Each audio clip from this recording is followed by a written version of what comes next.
incredible night for Ron Paul. Ron Paul wasn't at the debate.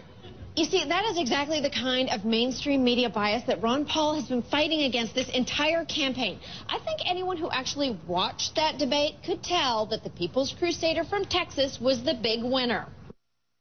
The Daily Show, keeping hope alive for Congressman Ron Paul. He didn't really get to face off against John McCain and Barack Obama, but Paul did get to say his piece about the bailout on the House floor, warning that it could destroy the dollar and the global economy. Congressman Paul joins us now live from Clute, Texas. Congressman, great to see you. I was browsing around on your website this morning, Campaign for Liberty, and right there on the very front page, you are appealing to your supporters, and there are tens of thousands of them, to get in touch with key senators to tell them to vote this bill down when it comes to a vote in the Senate at sundown tonight. Why do you want them to vote it down?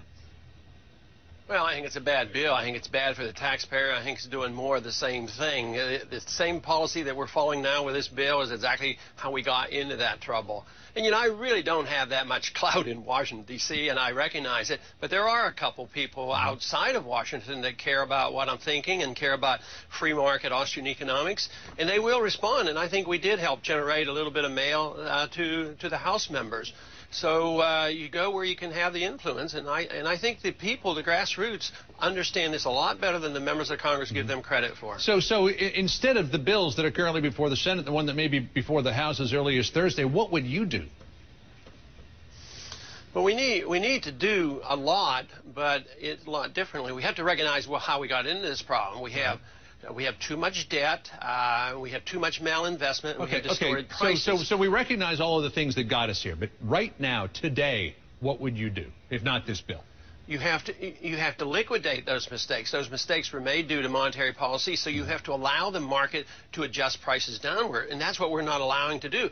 If there are too many houses and the prices are too high, the sooner we get the prices down to the market level, and as soon as we quit trying to encourage more housing, this is what we're doing. They're trying to stimulate houses and keep prices high. It's exactly opposite of what we should do. So we should get out of the way and not buy a bad debt. There's illiquid assets, but most of those are probably worthless. They're mostly derivatives, and we're sticking those on with the taxpayer. So we have to recognize that the liquidation of debt is crucial. And if we did that, we would have tough times. There's no doubt about it, for a year.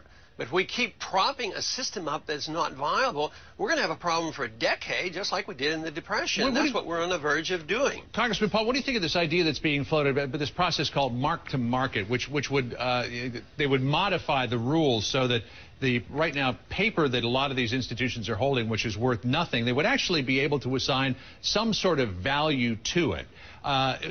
Some people are saying that would just hide the problem. Other people are wondering if maybe that might create some sort of voodoo accounting that would allow widespread abuse in the system. What do you think?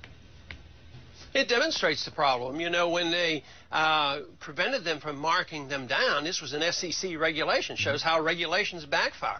If you had a market economy and if you had a market-adjusted FDIC where insurance was based on the strength of the bank, this would have happened on a daily basis. But instead, we insure everybody, no matter what the bank is doing, and we do it either we overkill, we either give too much credit on bad investments, or then we make changes all of a sudden, and they're drastic to what they have done. So it's impossible. It's either too little or too much, and what you need is insurance, of FDIC type of insurance, has to be driven by the marketplace to measure the viability of a bank. So what do you then think? To all the moral hazard that we have in the system. So what do you then think of this idea of raising the limit on FDI insurance to $250,000 for its current cap, from its current cap of $100,000? Well, on the short run, it'll calm the markets. People will feel better. I might even personally feel better for a week or two, but I know that long term, it's the wrong thing to do. I opposed this in the early 80s when they went from 30 to 100, saying it would lead to more problems like this of malinvestment.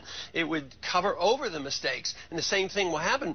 But if we raise it to 250, people are going to feel better, but it will keep the bubble going for a little while longer and putting more pressure on the dollar. The dollar lasts longer, then finally the world will give up on the dollar, and then we will have a big problem that nobody has even really begun to think about. A lot of people might hope that you're wrong with your projection, but I do too. I hope I'm wrong. You tend to be right about these things on occasion, though. Dr. Paul, it's good to talk to you. Appreciate it. Thank you. If this were a dictatorship, it'd be a heck of a lot easier. Just so long as I'm the dictator.